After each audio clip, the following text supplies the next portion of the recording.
आज इस सुबह के समय पर prayer power Pentecostal church prayer power ministries की तरफ से आप सभी को हमारे लाइव टेलीकास्ट के अंदर हम हार्दिक स्वागत करते हैं कि आप हर दिन हमारे साथ में बने रहकर 78 डेज लॉकडाउन के इतने दिनों में प्रभु ने हमें संभाल कर उसकी पवित्रता के भीतर हमें लेकर आया, इसलिए मैं प्रभु को धन्यवाद करता हूं। तो आइए हम एक गीत को गाकर प्रभु का धन्यवाद करते हुए आराधना में आगे जाएं।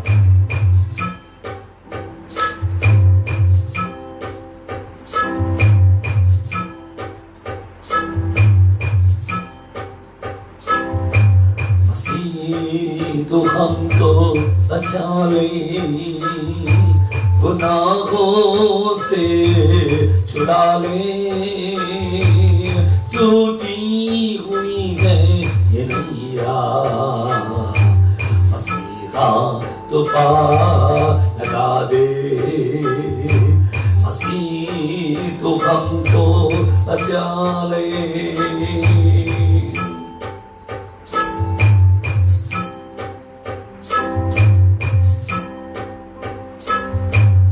पकवान हो चुकी है, दिखता नहीं किनारा, ऐसे में गए मसीहा, दिखता तो भी सहारा। पकवान हो चुकी है, दिखता नहीं किनारा, ऐसे में तू भी मसीहा, दिखता तू भी सहारा। मसीह तू हमको बचा ले।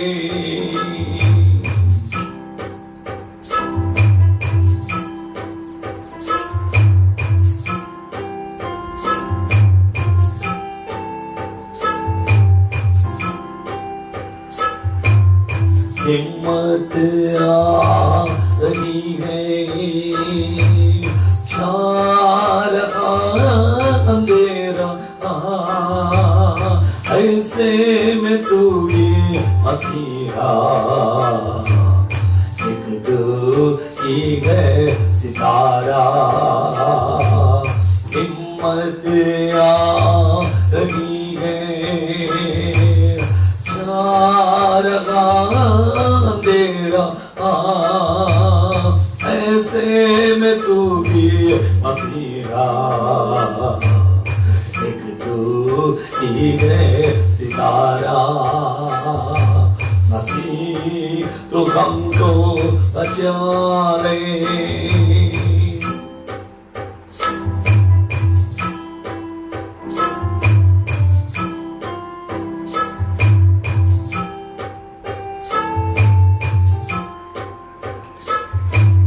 वो सब जा रही है, ये रात आ रही है, ऐसे में ये मसीहा, राह तो हमको दिखा दे। वो सब जा रही है, ये रात आ रही है, ऐसे में मसीहा, राह तो हमको दिखा दे। मसीह तो हमको बचा ले, गुनाहों से छुड़ा ले, ऐसे में मसीहा, तू ही है हम सहारा। मसीह तू हमको बचा ले, गुनाहों से डाले, टूटी हुई है ये नैया, मसीहा तू पार लगा दे, मसीह तू हमको बचा ले। Thank you, Holy Ghost. Thank you for your wonderful presence, O Master. Lead us and guide us and use for thy glory, Master. We give all the glories. In Jesus' mighty and matchless name we ask. Amen. Thank you, Lord. आज के सुबह के समय पर हमें प्रभु ने उसके पवित्र सन्मुख में आने का मौका दिया, इसलिए मैं प्रभु का धन्यवाद करता हूं। पिछले अनेक दिनों के साथ आप हमारे संग बने रहे, आप लोगों ने हमें चलाया प्रार्थना के द्वारा, आप लोगों ने हमें उठाकर रखा प्रभु के सामने प्रार्थनाओं में, इसलिए मैं प्रभु को धन्यवाद कहता हूं। मेरे प्रियो, पवित्र वचन हमसे कहने वाले कुछ बातों को हम हर दिन स्मरण में लाते हैं। क्यों हर दिन स्मरण में लाए? क्योंकि ये पवित्र मन्ना है, और पवित्र मन्ना ये जीवन के लिए लाभदायक है। पवित्र मन्ना ये भोजन की वस्तु है। पवित्र मन्ना आत्मिक आहार है, और पवित्र मन्ना जो हर दिन इस्राएलियों के लिए स्वर्ग से उतारने वाला वो मन्ना है। और उसे स्मरण करते हुए जैसे मूसा इस्राएलियों को मन्ना दिया, वैसे ही प्रभु के बच्चों को मन्ना को देने के लिए आज हम उसके पवित्र सन्मुख में आ चुके हैं। पढ़ेंगे पवित्र शास्त्र से दूसरी राजाओं की किताब, उसकी 4 अध्याय की 38वीं पद से लेकर आगे की पदों को स्मरण में लाते हुए प्रभु की महिमा करेंगे। प्रभु का जन्म अलीशा एलिया जाने के बाद अलीशा प्रभु की सेवा को करना आरंभ किया। पवित्र वचन कहती है एलिया दूसरी अध्याय में स्वर्ग पर आरोहण हुआ, या लुप्त हो गया, या उठा लिया गया। जब एलिया उठा लिया गया, दूसरी राजाओं के ग्रंथ उसकी दूसरी अध्याय के 15वीं पद कहती है, उसे देखकर भविष्यद्वक्ताओं के चेले जो यरीहो के में उसके सामने थे कहने लगे, एलिया में जो आत्मा थी वही अलीशा पर ठहर गई है। क्यों? क्योंकि अलीशा यरदान को चीरते हुए बाहर निकला, यरदान को फाड़ते हुए बाहर निकला, यरदान के जल को दो भाग कर जल के अंदर से चल कर आया। जब भविष्यवक्ताओं के चेलों ने देखा अलीशा नदी को चीर कर बाहर निकला, तब वे कहते हैं अलीशा में वही आत्मा है जो एलिया में थी। जैसे परमेश्वर का जन एलिया प्रभु के संग रहता था, वैसे ही अलीशा भी परमेश्वर के साथ में बने रहता था। और जितने जोर से परमेश्वर ने एलिया को इस्तेमाल किया, उसके दुगना रीति से अलीशा को भी परमेश्वर इस्तेमाल करने लगा। जब परमेश्वर अलीशा को इस्तेमाल करने लगा, बार बार अलीशा अपना अभिषेक को टेस्ट करता रहा। Wherever he goes, जहां कहीं वो जाता था, वहां वो अपने अंदर की पवित्र आत्मा को कार्य में लाकर उसके कार्य को देखना पसंद करता था। एक दिन तब एलीशा गिलगाल को लौटा। उस समय पड़ी उस देश में अकाल था। उस देश में अकाल था। कल मैंने आपको एलिया अकाल में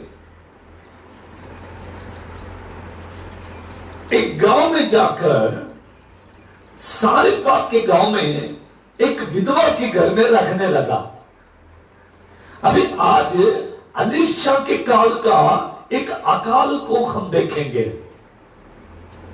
उस समय देश में अकाल था और भविष्यवक्ताओं के चेले उसके सामने बैठे हुए थे। भविष्यवक्ताओं के चेले मतलब उसके अकेले के चेले नहीं, भविष्यवक्ताओं के मतलब अनेक वचन है।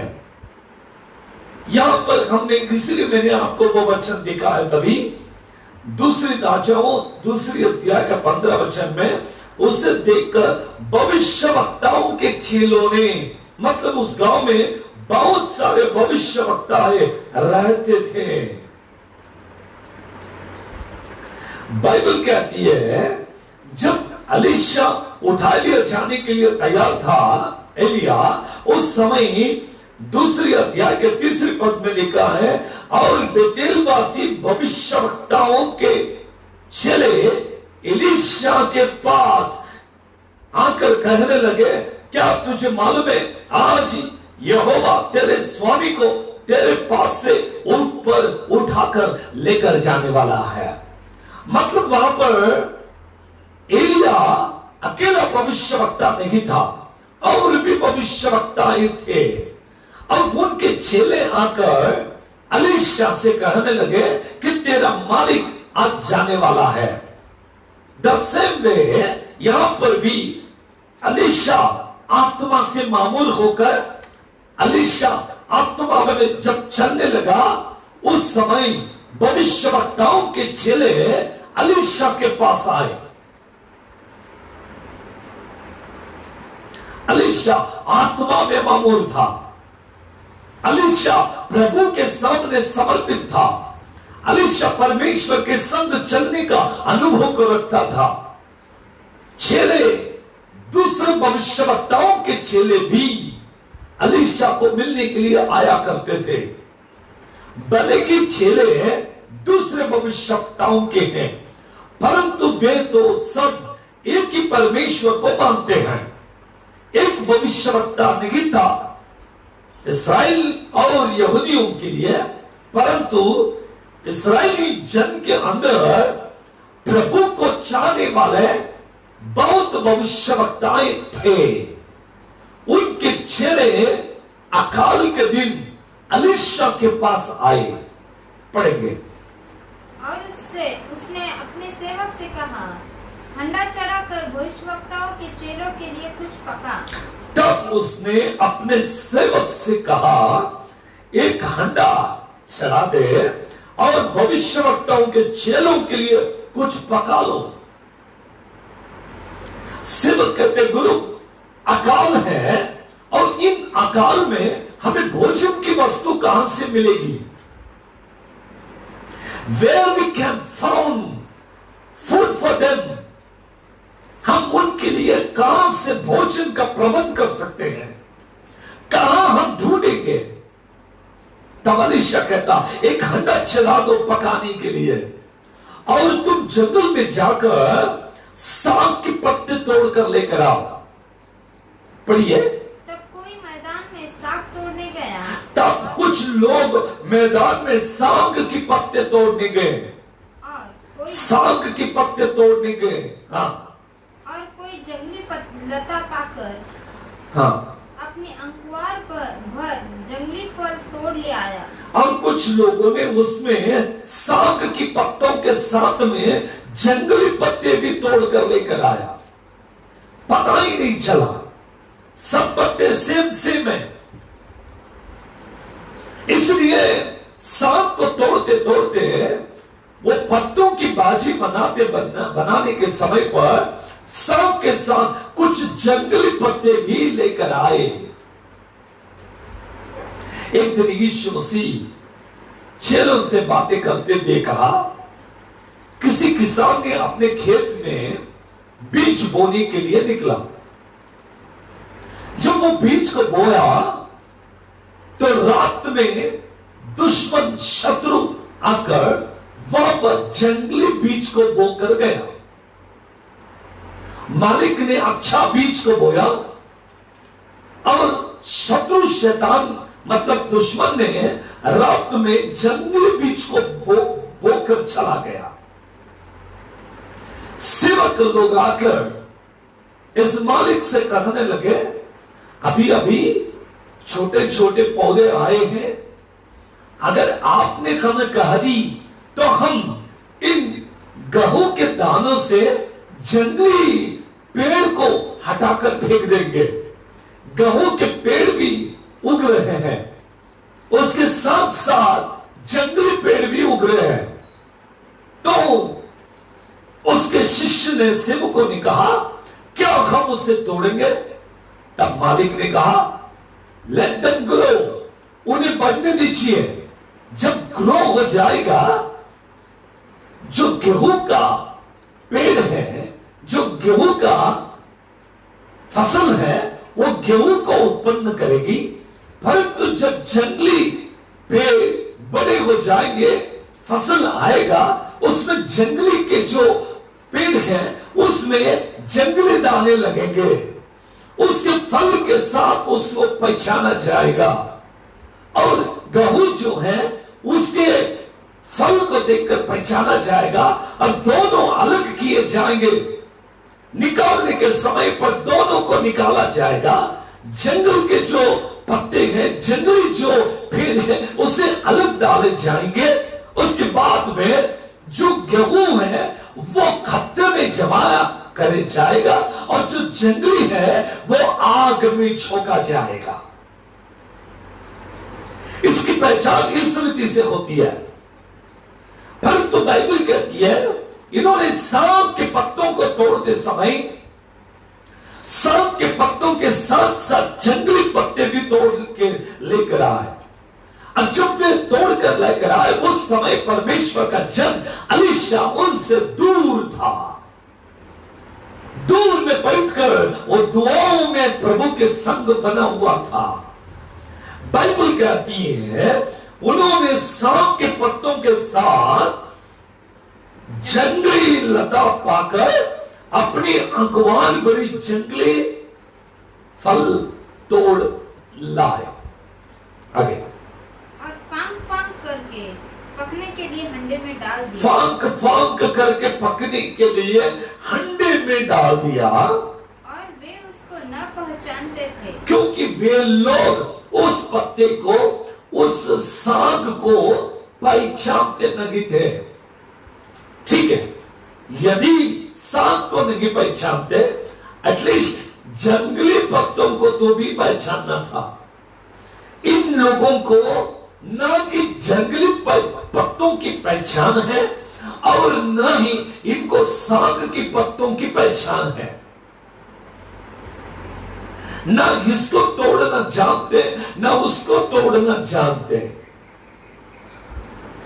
बाइबल कहती है, दूसरी राजाओं की किताब में हम ठीक से यदि पढ़े तो क्या लिखा है, हम पढ़ेंगे। पंडित रमाबाई बाइबल को भी एक बार हम देख लेंगे। 4 अध्याय में क्या लिखा, पंडित रमाबाई को भी ध्यान दें। यहां पर तेलुगु बाइबल में जो लिखा मैं आपको पढ़कर सुनाऊंगा, उसके बाद हम पंडित रमाबाई के बाइबल को भी देखेंगे।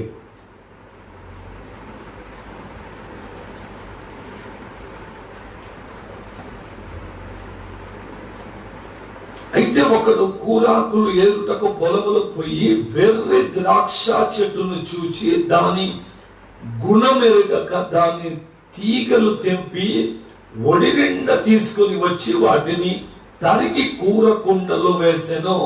हिंदी में पढ़िए, मराठी में पंडित रमाबाई के 39। आणि कोणी माणूस बाहेर रानात शाकभाजी શાકભાજી गोळा करायला गेला और भाजी को लाने के लिए गया। व त्याला रानातला वेल सापडला। एक वेल उसे मिला। तेव्हा त्याने त्यावरून कडू काकड्या आपल्या ओटीभर तोडून घेतल्या। Praise the Lord। यहाँ पर तेलुगु में लिखा है कि द्राक्षा के वेल मिला, लेकिन मराठी बाइबल में कडू रानातला वेल सापडला। वेल जो काकड़ी, कडू काकड़ी के जैसा है। इंग्लिश में वाइल्ड वाइन, जंगली द्राक्षा। इनको लगा द्राक्षा का ही होगा, उन्होंने उसके वेल को तोड़ के उसको लाकर उसके भीतर पकने वाले साग के जो भाजी था उसमें पकने के लिए डाल दिया गया। जब पकने के लिए डाल दिया गया, हाँ, अब वे उसको ना पहचानते थे। तब उन्होंने उन मनुष्य के खाने के लिए उन मनुष्य को, किन मनुष्य को? उन मनुष्यों को, हाँ, अंडे में से परोस उन मनुष्यों को, मतलब भविष्यवक्ताओं के शिष्यों को, चेलों को परोसने के लिए आरंभ कर दिया।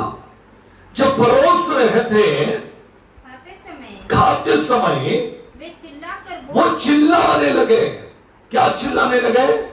हे परमेश्वर, हे परमेश्वर, हे परमेश्वर के भक्त, हे परमेश्वर के भक्त, हंडे में जहर है, हंडे में पॉइजन है, जहर है, कड़वाहट है, बाजी कड़वी लग रही है, शायद हम मर जाएंगे। The book of Hebrews chapter 12 verse 15 says, परमेश्वर के अनुग्रह से तुम वंचित होकर कहीं ऐसा न हो कि तुम में कड़वी जड़ फूट निकले। The book of Hebrews chapter 12 verse 15। ध्यान से देखो, ऐसे न हो कि कोई परमेश्वर के अनुग्रह से वंचित रह जाए, कोई परमेश्वर के अनुग्रह से वंचित रहकर, या कोई कड़वी जड़ फूट कर कष्ट, कोई कड़वी जड़ फूट कर कष्ट न दे। और इसके द्वारा बहुत से लोग अशुद्ध हो अब जाए। बहुत लोग अशुद्ध हो जाए। कड़वी जड़ नहीं फूटनी चाहिए। अगर कोई काकड़ी दिखा, मराठी में काकड़ी दिखा है, अगर ये जब खाते हैं तो उसमें कड़वाहट रहने से लोग खा नहीं पाएंगे।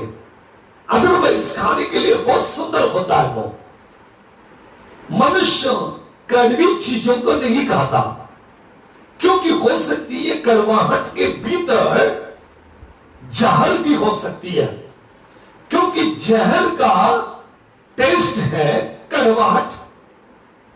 जहर जो है वो कड़वी होती है। जहर जो है मनुष्य को मार देती है। जहर जो है मनुष्य के जीवन को तबाह करती है।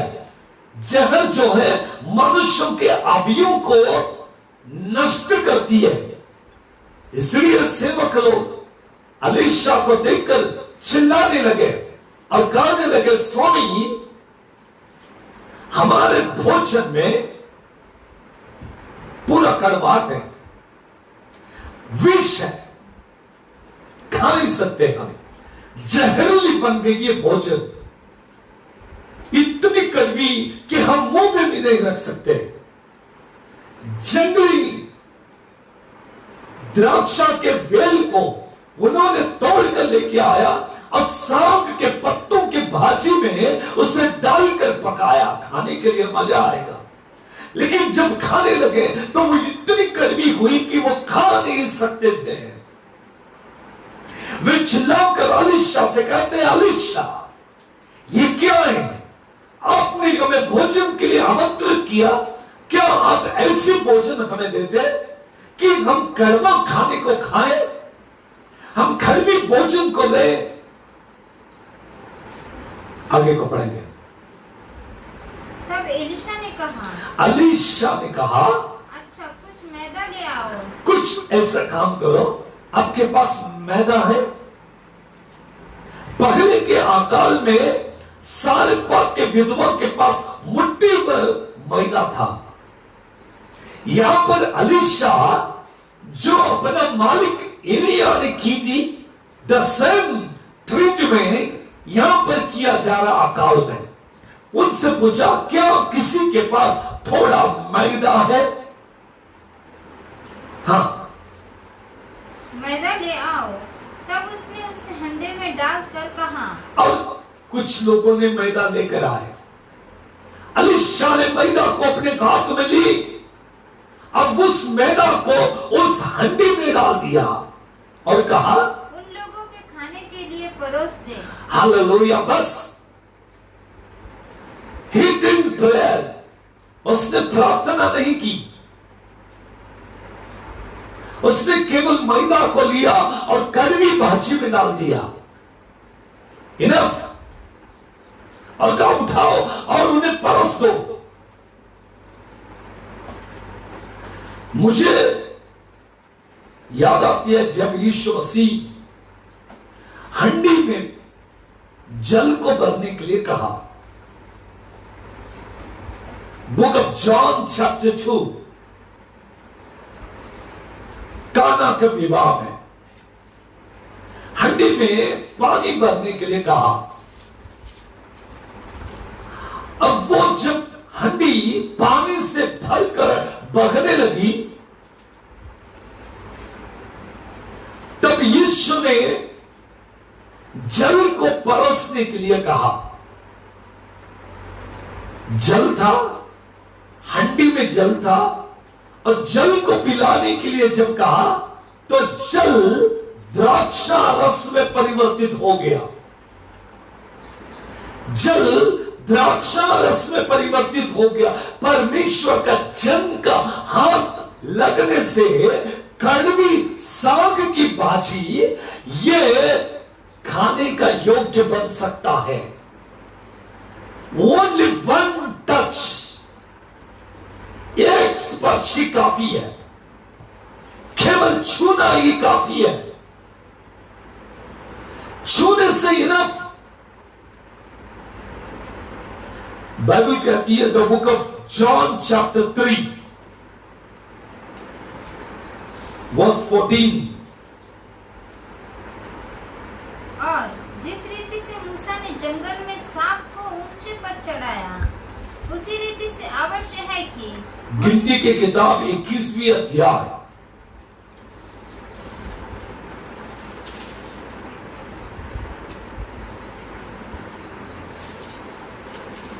4 से आगे।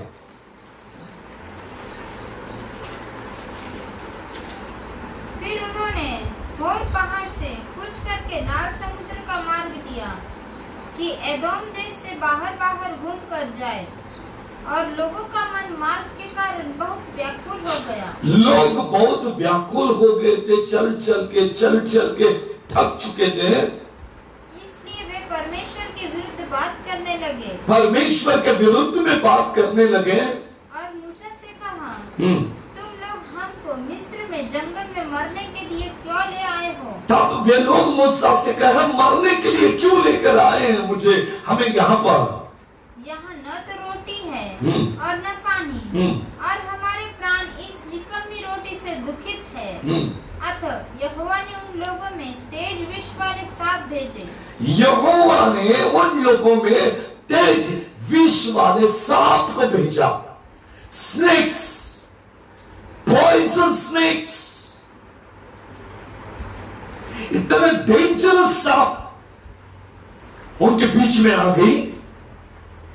तो उनको डसने लगा, और बहुत से इस्राएली मर गए। बहुत इस्राएली लोग सांप के काटने से मर गए। आगे। तब लोग मूसा के पास जाकर कहने लगे, हमने पाप किया है, क्योंकि हमने यहोवा के लोग पश्चाताप करने लगे, लोग डरने लगे, क्योंकि लोग मरने लगे। सेवक के विरुद्ध में बात कर जब लोग मरने लगे, इस्राएली में से बहुत लोग मर गए। देखने वाले लोग डर कर मूसा के पास आए और कहा, अरे मूसा, हमारी गलती हो गई, हमें क्षमा कर, हम इसके आगे तेरे विरुद्ध में बात नहीं करेंगे। हमने यहोवा और तेरे विरुद्ध बातें की है। हाँ, यहोवा से प्रार्थना कर कि वह सांपों को हमसे दूर करे। हाँ, तब मूसा ने उनके लिए प्रार्थना की। तब मूसा उनके लिए प्रार्थना की। यहोवा ने मूसा से कहा, यहोवा ने मूसा से कहा, एक तेज विष वाले सांप की हाँ, प्रतिमा बनाकर एक सांप को देख, जैसा सांप दिखता है ऐसा सेम एक सांप को बना, पीतल के सांप को बना। अब वो पीतल के सांप को एक खंभे पर ऊंचे स्थान पे लटका दे, और जितने जहरीली सांप डसे हुए लोग हैं, जिसने उस पीतल के सांप की ओर देखा, जितने लोग पीतल के सांप की तरफ देखे हैं, वह जीवित बच गया। वे लोग बच गए, वे बच गए। सांप काटा और सांप को देखने से बच गए। मतलब कांटे को कांटे से निकाला जाता, सांप के जहर को एक जहरीली सांप ही निकाल सकता है।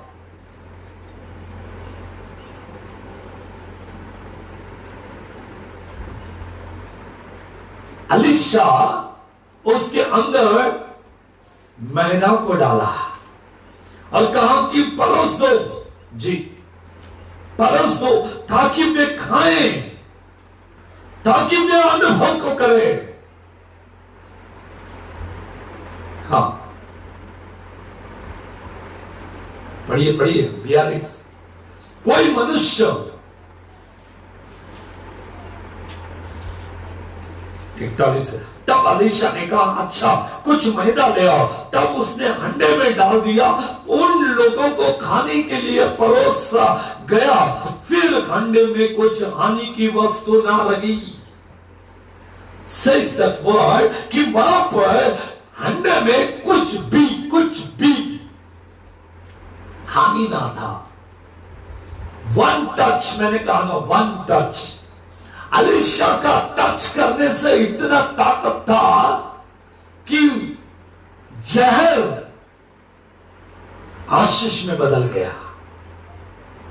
श्राप जैसे आशीष में बदलता, वैसे जहर मीठा हो गया। लोग खाने लगे, लोग आनंद करने लगे, लोग आशीष को पाने लगे। कोई मनुष्य बाल शलीशा से पहले उसके उपजाए में से कि 20 रोटियां और बोरी में घड़ी वाले परमेश्वर के भक्त के पास ले आया। अकाल में भी प्रभु के सेवक के पास लोग भोजन के वस्तु लेकर आए। अकाल में इसलिए दूसरे भविष्यवक्ताओं के चेले अलीशा के पास आए, क्योंकि अलीशा के पास लोग भोजन के वस्तु को लेकर आते थे। इस वजह से भोजन के वस्तु को लेकर आ रहे हैं। इस वजह से बाल के जो चेले हैं भविष्यवक्ता के, वे अलीशा के पास आने लगे। यह व्यक्ति अलीशा के लिए कुछ रोटियां लेकर आया। 20 ब्रेड्स, मतलब 20 रोटियां और कुछ वस्तुएं खाने के लिए। अकाल में परमेश्वर का सेवक किस रीति से चलेगा, अकाल में परमेश्वर के जन के लिए क्या मिलेगा, अकाल में परमेश्वर का जन क्या करेगा, यह सोचकर वे लोग परमेश्वर के जन के लिए भोजन के वस्तु को लेकर आए। अलीशा बहुत भयंकर परमेश्वर का सेवक था। अलीशा प्रार्थना करने से बड़े बड़े चिन्ह चमत्कार हुए। उसमें से यह भी एक चिन्ह है कि अलीशा पॉइजन को मिठास में परिवर्तित कहा, जहर को मिठास में परिवर्तित किया। क्या एक मैदा डालने से जहर बदल जाएगा? नहीं, परंतु परमेश्वर की जन की आज्ञा का पालन करना ही जहर को परिवर्तित करना होगा। और परमेश्वर के लिए कोई भी बात असंभव नहीं है, सभी बात संभव है। वो शाम को आशीष में बदल देता तो जहर को मिठास में क्यों परिवर्तित नहीं करेगा? वो परमेश्वर जो इस्राएल का परमेश्वर है, वो परमेश्वर जो कड़वी जड़ मनुष्य के भीतर फूट निकलती है। कब कौन सा व्यक्ति परमेश्वर से और परमेश्वर के अनुग्रह से वंचित होकर कड़वी जड़ कब किसमें कैसे उठ निकलेगा मालूम नहीं। बहुत अच्छे रहते लोग कलीसिया में, बहुत अच्छे रहते लोग मित्रता में, कभी कौन किसके साथ क्या करेगा मालूम नहीं।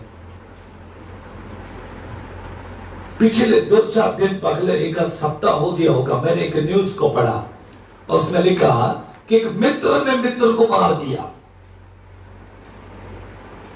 दोनों फ्रेंड्स है, फ्रेंड ने फ्रेंड को मार दिया। दारू पीते पीते दोनों का झगड़ा हुआ, इसने एक लकड़ी लिया और उसके सिर पे डाल दिया और वो मर गया। Finished, nothing. कब किसमें कैसे कड़वी जड़ फूटेगी मालूम नहीं। इसलिए बच्चन कहते हैं कब कैसे किसमें कड़वी जड़ आएगी मालूम नहीं। कुछ साल पहले मैंने एक न्यूज को पढ़ा, हकीकत में हस्बैंड वाइफ दोनों सोए थे, सुबह उठते साथ रात में कभी उसने अपने पत्नी को मार के छलनी बना दिया मालूम नहीं। सुबह पता चला कि पति ने पत्नी का खून कर दिया। कब किसके मन में किसके हृदय में कड़वी जड़ फूटेगी मालूम नहीं। इसलिए इब्रानी 12:15 में लिखा कि कब मनुष्य परमेश्वर के अनुग्रह से वंचित होता, उसके हृदय उसके जीवन में कड़वी जड़ फूट निकलती है। अब कड़वी जड़ के कारण मनुष्य कड़वा बनता है। यीशु मसीह जब सलीब पर था, उसने कहा मुझे प्यास लगी है, I am thirsty. So what they did, क्या कहा उन्होंने? सिर का दिया। सिर का मतलब कैसा होता है? जहर होता है। It is poison. वो कड़वा होती है, सिर का कड़वा से भरा होता है। यीशु ने कहा मुझे प्यास लगी है, और लोगों ने सिर का दिया उसके मुंह में, और उनको नहीं मालूम ये वही परमेश्वर है जिसने जल को द्राक्षरस में परिवर्तित किया। क्या वो सिर का को एक मिठास में परिवर्तित नहीं करेगा? और ये यीशु मसीह अलीशा का पिताजी है, जो अलीशा कड़वी हंडी के सांक की भाजी को परिवर्तित कर मिठास में परिवर्तित किया। आज आपके जीवन के कड़वाहट को बदल देगा वो। आज आपके परिवार के कड़वाहट को बदल देगा वो। कड़वी जिंदगी को बदल देगा वो। एक बहन हरी भरी जीवन को बिता रही थी, 2 बेटे और अपने पति के साथ एक सुंदर परिवार 4 लोगों का मिलकर था। लेकिन एक दिन अकाल के कारण उसने अपने गांव को छोड़कर दूसरे गांव को चली गई। वहां पर जाने के बाद प्रथम अपने पति को खो दी। उसके बाद में उसने उस शहर में अपने दोनों बेटों की विवाह की। उसका नाम नओमी, परमेश्वर की प्रिय बेटी। परमेश्वर के नगर को छोड़कर, रोटी मिलने वाले नगर को छोड़कर, अकाल के दिन में अपने पेट भरने के लिए दूसरे शहर में चली गई। जो प्रभु के लोग नहीं रहते थे वहां पर। पहले अपने पति को खो दी, बाद में अपने बड़े बेटे को खो दी, उसके बाद अपने छोटे बेटे को खो दी। दोनों बहुएं और खुद तीनों स्त्री, तीनों भी विधवा बन गए। तब नओमी कहती है, मेरा नाम आज से नओमी नहीं, मेरा नाम आज से मारा है। मारा मतलब कड़वाहट। मैं कड़वी बन गई, मैं मीठी स्त्री थी। जब तक मैं प्रभु के संग थी, जब तक मैं यरूशलेम में थी, जब तक मैं बेथेल में थी, रोटियों के घर में थी, मेरा घर हरा भरा था, मेरा जीवन हरा भरा था। लेकिन कुछ नहीं मिल रहा, कुछ खाने के लिए नहीं है। इसलिए यह स्त्री ने अपने घर को छोड़कर और घर में गई, और शहर में गई, रोटी कमाने के लिए गई, परिवार को ठीक करने के लिए गई। परंतु हुआ यह है कि एक आनंदित परिवार कड़वाहट में रूपांतर हो गया। उसके बाद वो वहां से यहां निकल कर आई। नओमी की बड़ी बहू ओर्फा उसको छोड़कर चली गई। नओमी की दूसरी बहू रूत, वो उसके संग आ गई। बोआज की खेती में काम करने लगे। बोआज की यहां पर काम पे लग गई। बोआज ने देखा रूत बहुत अच्छी है, रूत पराए गांव की है, परंतु अच्छी बर्ताव को रखती है। इसलिए बोआज ने नओमी की बहू रूत के साथ में विवाह किया। नओमी कहती है बोआज से, बोआज हम लोग शपित लोग हैं, हम कड़वाहट जिंदगी को बिताने वाले लोग हैं। बोआज ने कहा, तुम जहां पर आए हो तुम्हें नहीं मालूम, तुम परमेश्वर के सुरक्षित पंखों के नीचे आ चुके हो। You are in secure place. क्या हुआ? कुछ दिन के बाद बोआज और रूत जो शाप और जो कड़वाहट थी उसको रूपांतर किया। अब दाऊद के दादा बन गए। दाऊद के परिवार को आशीष में परिवर्तित करने वाले लोग थे रूत। अगर बोआज और रूत दाऊद को दादी लगती है, तो वो ही रूत और बोआज यीशु मसीह के वंशावली में आते हैं। एक शपित परिवार, एक कड़वे परिवार को परमेश्वर ने आनंद में परिवर्तित किया और यीशु मसीह के वंश के अंदर उसे लेकर आए। अब दाऊद के परिवार में ऐसे कड़वा जिंदगी को बिताने वाले लोगों को खड़ा कर दिया। क्या आज आप अपने जीवन को कड़वी जिंदगी समझते हैं? यदि आपका नाम नयोमी से मारा रखा गया हो, तो परमेश्वर फिर से मारा को नयोमी में परिवर्तित कर सकता है। कड़वी हट को एक आनंद के रूप को मेरा परमेश्वर दे सकता है। आप मेरे बात को समझ लीजिएगा। कड़वी जिंदगी को बिताते हो क्या आप? कड़वे लोगों में रहते हो क्या आप? परमेश्वर का जन Isaiah, the book of Isaiah chapter 6 में कहता है, प्रभु मैं तो पापी और पापी होठ वाले मनुष्य लोगों के बीच में मैं निवास करता हूं। मेरे जीवन कड़वी है, मेरी बातें कड़वी लोगों में रहकर मैं कड़वा बन गया हूं। लेकिन जब पवित्र आत्मा की शक्ति मुझ पर आएगी, तो कड़वाहट को जड़ से उखाड़ कर फेंकने के ताकत को मेरा परमेश्वर रख सकता है। कड़वी बात है, शपित बात है। परिवार में 7 लड़के 3 लड़कियां थी। 7 sons and 3 daughters। बड़ी संपत्ति ऊंच देश में,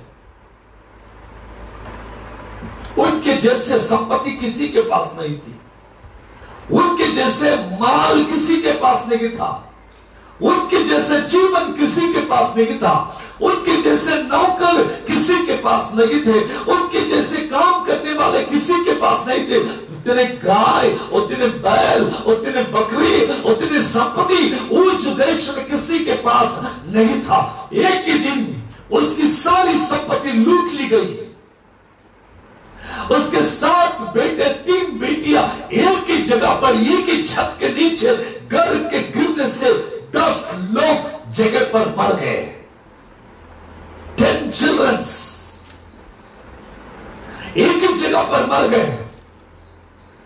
परमेश्वर का जन अय्यूब कहता, मैं मां के कोख से नंगा आया, अब मैं नंगा ही जाऊंगा। मैंने कुछ लेके नहीं आया, मैं कुछ लेकर नहीं जाऊंगा। मैं खाली हाथ आया, मैं खाली हाथ जाऊंगा। उसकी वाइफ ने उसे छोड़ दिया, उसके 4 मित्रों ने उसको छोड़ दिया। अब किताब को पढ़िए, अय्यूब के 4 मित्रों की कड़वी बातें लिखी गई है। ऐसी बातें, यदि तू पवित्र होता तो ऐसा क्यों होता, यदि तू भक्तिमान होता तो ऐसा क्यों होता।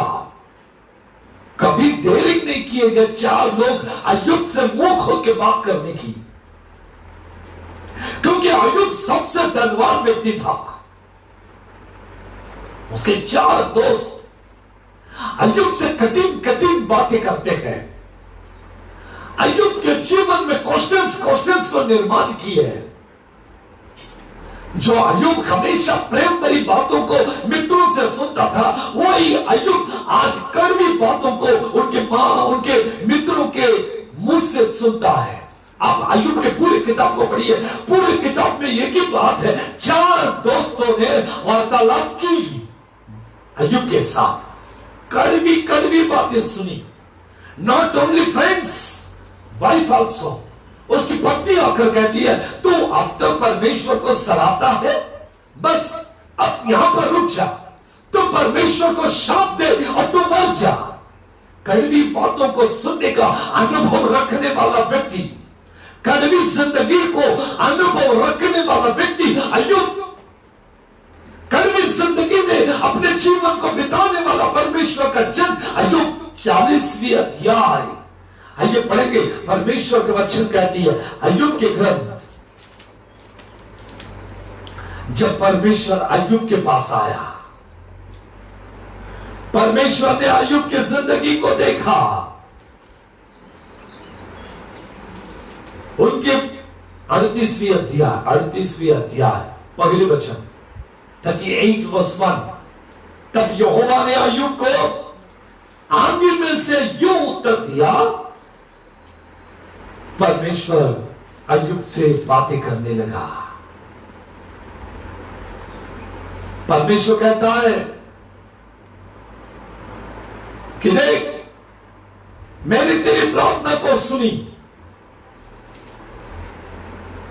1, 2, 3 ये सारे चैप्टर्स के अंदर परमेश्वर अभी तक अय्यूब के मित्रों से बात करने वाला अय्यूब अब परमेश्वर से बात करने लगा। परमेश्वर कहता, अय्यूब क्या तू अपने मित्रों को माफ करेगा? अय्यूब क्या तू अपने दोस्तों को माफ करेगा? अय्यूब ने कहा, यस लॉर्ड, मैं अपने मित्रों को माफ करना चाहता हूं। बोले, चल तू पहले अपने मित्रों को माफ कर, मैं तुझे आशीष देने वाला हूं जो तुझे मालूम नहीं है। उसकी वाइफ जो कड़वी बातें कर घर छोड़ के भाग गई थी, अय्यूब चंगा हो गया, अय्यूब बड़ा हो गया, अय्यूब बड़ा हो गया, अय्यूब की संपत्ति आ गई। जितना खोया था उससे ज्यादा उसको मिल गया। उसकी वाइफ जो कड़वी बातें कर रही थी वो भी रिटर्न आ गई। कड़वाहट जिंदगी में आती है, इसका मतलब यू नहीं कि तुम प्रभु को छोड़कर जाए। कड़वाहट जिंदगी में आई, इसका मतलब यह नहीं कि आप प्रार्थना की जिंदगी को खो दे। कड़वी जड़ फूट निकलती है। अय्यूब ने कहा, इतने साल मेरी बीवी ने कभी मुझे मरने को नहीं बोला, आज जब तकलीफ आ गया तो बीवी कहती है मर जा। मतलब कड़वी जड़ उसके अंदर था जो दिखाई नहीं दी। परमेश्वर ने उसकी स्थिति को बदल दिया। वापस से 7 बेटे 3 बेटियां उत्पन्न हुई। 10 बच्चे जो खोए थे वापस मिले। जितना संपत्ति गई थी उसके दुगना संपत्ति आई। उसके 4 मित्र अय्यूब के पास आकर माफी मांगने लगे। वह कहे, सच्चा है तेरा परमेश्वर, सच्चा है अय्यूब तू, क्योंकि आज परमेश्वर ने तेरी कड़वी जिंदगी को मिठास में परिवर्तित कर दिया। जब आप प्रभु के साथ रहेंगे सा मैदा भी आपकी जिंदगी को बदल देगा। थोड़ा मैदा लेकर डाल दिया तो साग की भाजी के अंदर जैसे मिठास आ गई। पास्टर साहब, पहले हमारा परिवार अच्छा था, हम लोग, हमारा जीवन अच्छा था, हमारे भाई लोग हमारे साथ अच्छे थे। आपके पास धन है, आपके पास दौलत है, आपके सब लोग आपके साथ रहेंगे। जिस समय आपके पास गरीबी आएगी, जिस समय आपके पास समस्या आएगा, कोई भी आपको साथ नहीं देगा। कड़वी जिंदगी को बिताओगे आप, लेकिन इस कड़वाहट के भीतर, इस कड़वाहट के अंदर भी यदि तुम परमेश्वर के साथ मिलकर रहोगे, मेरा परमेश्वर आपकी कड़वी जिंदगी को फिर से मारा को नयोमी बनाया, अय्यूब को आशीषित की, साग की भाजी को मिठास में परिवर्तित किया। वही परमेश्वर जिसने सूर्य के ऊपर विष के पीतल के सांप को देकर सांप के जहर से लोगों को बचाया, वो परमेश्वर आपको भी बचाएगा, आपके जीवन को भी बचाएगा, आपके मार्गों को भी वो सीधा करेगा और स्वर्ग के राज्य की बढ़ोतरी के लिए आपको इस्तेमाल करेगा। Now it is the time to change your life.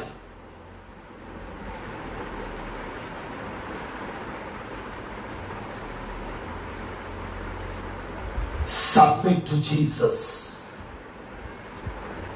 अपने आप को परमेश्वर के सामने झोंक दो, अपने आप को परमेश्वर के सामने समर्पित कर दो। जहरीली बातें खत्म हो जाएगी, जहरीली जिंदगी खत्म हो जाएगी, जहरीली विचार खत्म हो जाएगी, जहरीली सोच खत्म हो जाएगी। जो परमेश्वर ने मारा को फिर से नयोमी में परिवर्तित किया, वही परमेश्वर आपके जीवन को भी परिवर्तित करेगा। My Lord God going to change everything.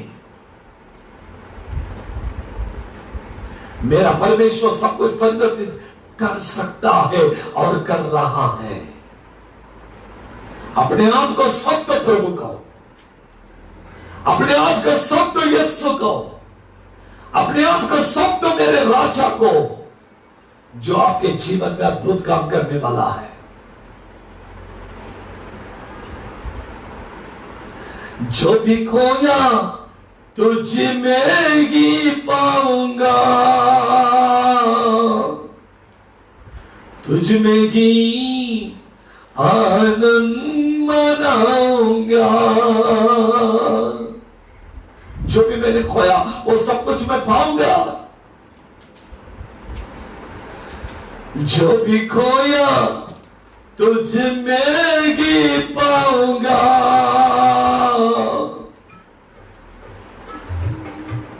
तुझ में ही आनंद मनाऊंगा। यीशुआ कर दिल में तू बना, घर मेरा सुना तेरे बिना। यीशुआ कर दिल में तू बना, घर मेरा सुना तेरे बिना। दुनिया में सच्ची खुशी नहीं, मुश्किल में है मेरी जिंदगी। दुनिया में सच्ची खुशी नहीं, मुश्किल में है मेरी जिंदगी। यीशुआ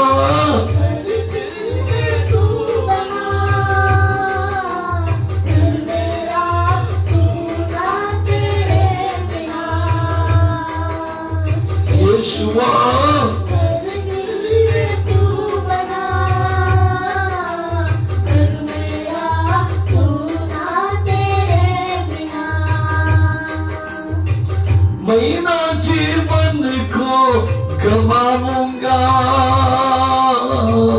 तेरे लिए मैं जीऊंगा। मैं ना जीवन को गवाऊं, तेरे लिए मैं जीऊंगा। जो भी खोया, लॉर्ड मैंने जो भी खोया है वो फिर से मैं पाऊंगा। जो भी खोया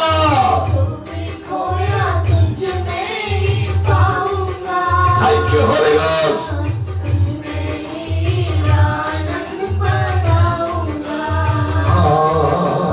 यीशुआ कर दिल में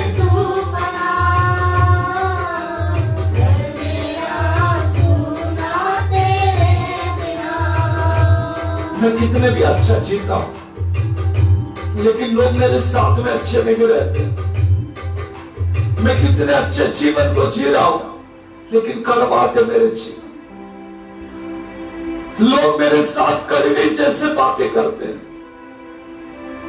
What can I do? मैंने अच्छी बातों को लाके पकाने का आरंभ किया।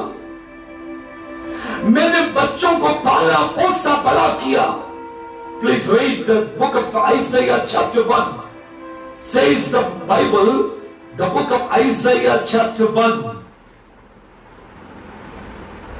आमोस के पुत्र यशायाह का दर्शन। परमेश्वर का वचन कहती है, हाँ, जिसको उसने यहूदा और यरूशलेम के विषय में उज्जिया, योताम, आहाज और हिजकिय्याह नामक यहूदा के राजाओं के यशायाह के ग्रंथ तो उसकी पहली अध्याय की पहली पद में हम पढ़ते हैं कि वे लोग इस प्रकार राजा के परिवार से थे। वचन दो, हे स्वर्ग सुन, हे स्वर्ग सुन, हे पृथ्वी कान हे लगा, पृथ्वी कान लगाओ, क्योंकि यहोवा ये कहता है, मैंने बच्चों को पाल पोषण मैंने पाल के पोस के बड़ा किया, उनको बढ़ाया भी, उनको बढ़ाया, उन्होंने मुझसे बलवा किया, उन्होंने मुझसे बलवा किया, मैंने बच्चों को बड़ा किया। बहुत माता पिता मुझसे कहते हैं बच्चों को हमने बड़ा किया। आज बच्चे शादी हो गए हमको नहीं देख रहे पास्टर साहब। हमने जो भी कमाया उनके लिए कमाया। हमने ये नहीं सोचा कि हमारे बच्चे हमको नहीं देखेंगे। लेकिन आज कड़वी जिंदगी हो गई है, कड़वाहट आ गया है। सही चिल्ड्रन ऑफ गॉड, परमेश्वर के बच्चों, डोंट वरी। कड़वाहट को हटाने के लिए आएगा परमेश्वर। कड़वी जिंदगी को हटाने के लिए आएगा परमेश्वर। आपके जीवन में आपने सब कुछ भला किया लेकिन शायद हो सकता है सब कुछ कड़वाहट हो। आज मेरा परमेश्वर आपके जीवन में एक मुट्ठी भर मैदा हो तो बस हो गया। ये दोनों बात ऐसे जुड़कर प्राप्त न किया तो आपकी कड़वी जिंदगी आशीष में परिवर्तित होगी। आपके नी, आपके घुटने जब टिकेगी, प्राप्त न करेंगे, आपकी कड़वाहट ये खत्म हो जाएगी। Change your life today. आपके घुटने पर बैठिए, हाथ छोड़िए, प्रार्थना कीजिए। आपकी आंसू आपकी कड़वाहट को परिवर्तित करेंगे। आपकी प्रार्थना आपकी कड़वाहट को प्रार्थना करेंगे। एक मुट्ठी मैदा साग की बाजी को परिवर्तित कर सकता है तो आपकी प्रार्थना आपके जीवन की जहरीली सब बातों को परिवर्तित करेगी। Now it is the time to surrender. Surrender yourself. अपने आप को समर्पित कर दो और कहो लॉर्ड, मैं दूसरों के लिए जहरीली व्यक्ति बना होगा शायद। मैं पहले अच्छा था, अभी मेरे अंदर एक कड़वाहट की जड़ फूट निकली है और मैं कड़वा बन गया। मुझे माफ कर, मेरे अंदर से कड़वी जड़ को तोड़ दे ताकि मैं अपने माँ और पिता का आज्ञाकारी बनूं। मैं अपने पिता के साथ में ठीक से चलूं। मैं अपने जीवन को परमेश्वर के राज्य के लिए इस्तेमाल करूं। प्रार्थना करते हुए प्रभु के राज्य के लिए अपने जीवन को समर्पित करेंगे। सभी लोग प्रार्थना करेंगे। सभी लोग अपने आप को प्रभु के हाथों में समर्पित करें और कहेंगे कि Lord do the miracles of father. अपने सामर्थ को प्रकट कीजिए। अपने आप को, अपने जीवन को परमेश्वर के लिए समर्पित करें। लॉर्ड ऑलमाइटी कह के प्रार्थना करेंगे। यीशु आपके जीवन में अद्भुत काम करेगा, आपके कड़वाहट को हटा देगा। How great the Lord! How great the Lord. How great the Lord. Siandari namashakaru.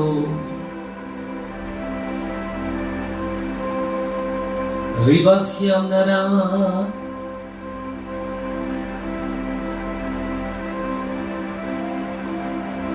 Lord तो अद्भुत कार्यों को कीजिए पिताजी।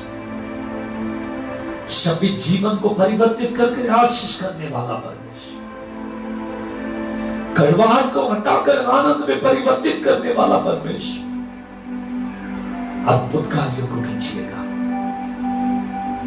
ऐ खुदावंद खुदा, मैं प्रार्थना करता हूं कि आज वचन के सेवकाई को सुनने के लिए आए हुए तमाम लोग आशीष को प्राप्त करें। हर बंधन टूट जाए यीशु के नाम में, हर समस्या टूट जाए यीशु के नाम में, हर वेदना टूट जाए यीशु के नाम में।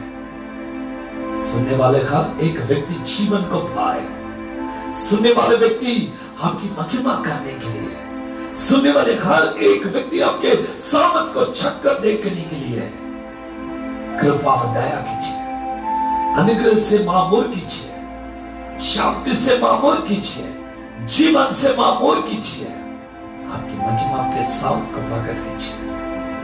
हर एक व्यक्ति के जीवन से कड़वाहट को हटा दे, कड़वी अनुभव को हटा दे, कड़वी जीवन को हटा दे। आपकी महिमा हो, आदर सम्मान महिमा आपको देते हैं। आपने अभी तक हमको चला, इसलिए धन्यवाद। आगे को भी आप मदद करें, यीशु मसीह के पवित्र नाम से मांगते हैं, आमीन, आमीन। प्रियो, अभी तक प्रभु ने हमें चलाया। हर दिन हम ऐसे ही लाइव टेलीकास्ट के द्वारा आप लोगों के सामने आते हैं, आप लोगों से मिलने के लिए। आगे भी मेरा परमेश्वर आपको अगुवाई करने के लिए, आपको चलाने के लिए, हम नित्य आपके लिए प्रार्थना करते रहेंगे। हमारे अपडेट्स को देखने के लिए हमारे YouTube चैनल को लाइक कीजिए, YouTube चैनल को सब्सक्राइब कीजिए, तो आप हमारे नए अपडेट्स को देख पाएंगे। प्रेयर पावर मिनिस्ट्रीज सोलोमन राज भंडारे, ये हमारे YouTube चैनल है। आप हमारे चैनल को लाइक कीजिएगा। प्रभु आप सबको आशीषित करेगा। सभी को जय मसीह।